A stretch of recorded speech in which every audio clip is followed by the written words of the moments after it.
Special Bharat में चलते हैं, स्पेशल भारत की नदियों को देखते हैं। भारत की नदियों को देखते हैं।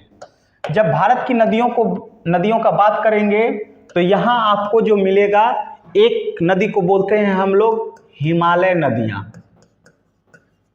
हिमालय मतलब हिम से जो बना है आलय, उसे हम लोग क्या कहते हैं, हिमालय, है ना। एक को क्या बोलते हैं हम लोग, हिमालय नदियाँ। दूसरे को हम लोग क्या कहते हैं, प्रायद्वीपीय नदियाँ। और तीसरे को हम लोग क्या कहते हैं, आंतरिक अपवाह तंत्र की नदियाँ। आंतरिक अपवाह तंत्र की नदियाँ। जब हिमालय नदियाँ की बात करेंगे तो इसे हम लोग दो भाग में डिवाइडिंग करेंगे। एक को हम लोग बोलेंगे सिंधु एवं उनकी सहायक नदियाँ, उनकी सहायक नदियाँ। और इनको हम लोग क्या बोलेंगे, गंगा, ब्रह्मपुत्र एवं उनकी सहायक नदियाँ। सहायक नदियाँ मतलब मेन नदी कौन, सिंधु, फिर इनकी सहायक नदी देखेंगे, झेलम, चिनाब, रावी, ब्यास, सतलज। गंगा देखेंगे, ब्रह्मपुत्र देखेंगे, मेन नदी होगा। और इनको कैसे कैसे हम लोग देखेंगे, एक एक करके देखते चलेंगे हम लोग। उसके बाद ये नदियां जो हिमालय नदियां हैं, ये आपको सदा नीरा नदियां हैं। क्या है, सदा नीरा नदियां। इसका मतलब क्या हुआ, ये नदी की युवावस्था में है, अर्थात ये पर्वतीय क्षेत्र में चले जाइए जहां हिम के पिघलने से ये नदियां बनेगी। कोई दिक्कत है, अर्थात ग्लेशियर के क्षेत्र से नदी निकलेगा। दिमाग में सेट हुआ। अब आते हैं प्रायद्वीपीय नदियां। प्रायद्वीपीय नदियां इस तरीके से आपको मिलेगी। और ये प्रायद्वीपीय नदियां चलेंगे तो इधर आपको क्या कहेंगे, पूर्वी क्षेत्र की नदियां, और इधर क्या कहेंगे, पश्चिमी तट की नदियां। पूरब तट में चलेंगे तो ये कौन सा हो गया आपको, बंगाल की खाड़ी। ये कौन सा हो गया, अरब सागर। इस तरीके से प्रश्न भी पूछेगा कि बंगाल की खाड़ी में कौन कौन सी नदी गिरती है। तो इन सभी नदियों को जब हम लोग देखेंगे तो इसे हम लोग बोलते हैं प्रायद्वीपीय नदियां। ये प्रायद्वीपीय नदियां सदा नीरा नदियां नहीं होती है। जब वर्षा होती है तब इसमें ज्यादा पानी आपको देखने को मिलता है। भारत सरकार की एक परियोजना आने वाली है, आ गई है, और उस परियोजना का नाम है नदी जोड़ो परियोजना। अर्थात ऐसे नदियों को जोड़ेंगे हम लोग जिसमें पानी आपको हमेशा देखने को मिलेगा। ये आपका हो गया प्रायद्वीपीय नदियां। आंतरिक अपवाह तंत्र की नदी बोलते हैं उसे हम लोग, कि ऐसी नदियां जहाँ ओरिजिन तो हमको दिखता है और कहाँ गिरती है वो भी हमको दिखाई देता है, लेकिन बीच में गायब हो जाती है। बीच में क्या हो जाती है, गायब हो जाती है। अर्थात निकलते हमने देखा और गिरते देखा, लेकिन ये बीच में नदी गया कहाँ। इस तरह की घटना आप लोग एग्जाम्पल में देख सकते हैं।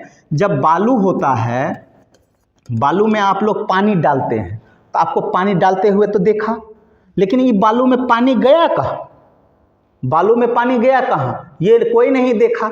लेकिन रिसाव होकर के ये पानी कहीं ना कहीं जाकर के समुद्र में गिरती है। उसे हम लोग क्या कहते हैं, आंतरिक अपवाह तंत्र की नदियाँ। और भारत में ऐसी नदियाँ कहाँ देखने को मिलेगा, जहाँ बालू होगा। तो बालू कहाँ है, थार मरुस्थल में।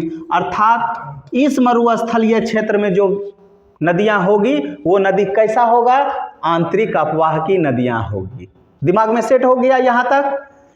अर्थात भारत के नदियों के बारे में जब चलेंगे तो एक हिमालय नदियाँ, दूसरा प्रायद्वीपीय नदियाँ और तीसरा आंतरिक अपवाह तंत्र। अब एक एक करके हम लोग देखते चलेंगे। पहले देखेंगे हिमालय नदियाँ, उसके बाद प्रायद्वीपीय नदियाँ, और तीसरा देखेंगे आंतरिक अपवाह तंत्र की नदियाँ।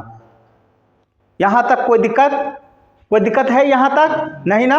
चलते हैं अब हम लोग सबसे पहले कौन सा तंत्र को देखने के लिए चल रहे हैं, तो सिंधु एवं उनकी सहायक नदियाँ। सिंधु एवं उनकी सहायक नदियाँ। तो सबसे पहले आपको प्रश्न पूछने की प्रवृत्ति को हम लोग देख लेते हैं कि अब तक विगत 10-20 साल से जो प्रश्न पूछने की प्रवृत्ति है वो प्रवृत्ति कैसी कैसी प्रवृत्ति है। सबसे नंबर 1, इसका तो उद्गम स्थल आपको देखना है। दूसरा इनका देखना है कि यह कौन से राज्य प्लस केंद्र शासित राज्य इनको देखना है कि कहाँ से गुजरती है। उनके साथ ही साथ इनके किनारे प्रमुख शहर है तो उन शहर को हम लोग देखते हैं। उनके साथ ही साथ इनकी सहायक नदी को हम लोग देखते हैं, सहायक नदी को देखते हैं। और इनके साथ ही साथ हम लोग इन नदियों का हम लोग क्या देखते हैं, क्रम देखते हैं, नदियों का क्रम देखते हैं। ये इस तरीके से जो होगा ये आपका प्रश्न पूछने का प्रवृत्ति हो गया। अब तक पहला क्या देखेंगे हम लोग, उद्गम, उसके बाद ये कहाँ से निकलती है, कहाँ को जाती है, कहाँ जा कर के गिरती है, इनके साथ ही साथ इनके किनारे कौन सा शहर है, इनकी सहायक नदी कौन है और नदियों का क्रम। ये सबसे लास्ट पायदान हो गया। यहाँ तक यूपीएससी जा कर के सोचता है। और ये सहायक नदी, ये लेवल जो होता है यूपीएससी लेवल का होता है। यहाँ तक चलेंगे तो आपको बारीकी से समझना होगा। और इस बारीकी से समझने के लिए फिर से हम लोग चलते हैं सिंधु नदी में। हम लोग देखते हैं क्या क्या भैया, तो इधर आ जाइए फिर से। ये सिंधु नदी का आपको डिजाइन बना हुआ है, ये सिंधु नदी आपके सामने है। तो सबसे पहले सिंधु नदी कहाँ से निकलती है, तो ये देखिए आपको ये मानसरोवर कैलाश पर्वत वाला हिस्सा हो गया, कैलाश पर्वत वाला हिस्सा हो गया। और ये वाला आपका क्या हो गया, मानसरोवर झील। कौन सा झील, मानसरोवर झील। ये आपका देखिए यहाँ पे माउंट कैलाश है और यहाँ पे आपको मानसरोवर झील है। मानसरोवर झील से दो नदियाँ निकलती है। यहाँ ध्यान रखेंगे ये मानसरोवर झील है कहाँ बाबू, तो ये कहाँ है, तिब्बत के पठार पर। कहाँ है, तिब्बत के पठार पर, तिब्बत के पठार पर। और तिब्बत का पठार कहाँ है, चीन में, ठीक है। यहाँ पर से आपको एक नदी निकलता है जो देखिए पश्चिमवर्ती, पश्चिम की ओर जा रही है। इस नदी को हम लोग क्या कहते हैं, सिंधु नदी। और एक नीचे आती है जो सांगपो के नाम से जानी जाती है। और ये सांगपो भारत में जब आएगी तब वही नदी कहलाएगी ब्रह्मपुत्र। तो इस घटना को अभी नहीं देखेंगे, अभी देखेंगे सिंधु एवं उनकी सहायक नदियाँ। ये आपको तिब्बत के क्षेत्र से नदी निकलती है और यह लद्दाख होते हुए, जम्मू कश्मीर होते हुए, पाकिस्तान होते हुए ये जाकर के कहाँ गिर जाती है, अरब सागर में। लेकिन अरब सागर में गिरने से पहले बहुत सारी नदियां हैं जो अपने साथ इनको मिला करके जाती है। अब इन नदी को हम लोग ऊपर से देखते हैं तो देखिए ये क्या है, गिलगित रिवर। कौन सा, तो इनकी सहायक नदी कौन सी हो गई, गिलगित। दूसरी सहायक नदी कौन सी हो गई, हुंजा।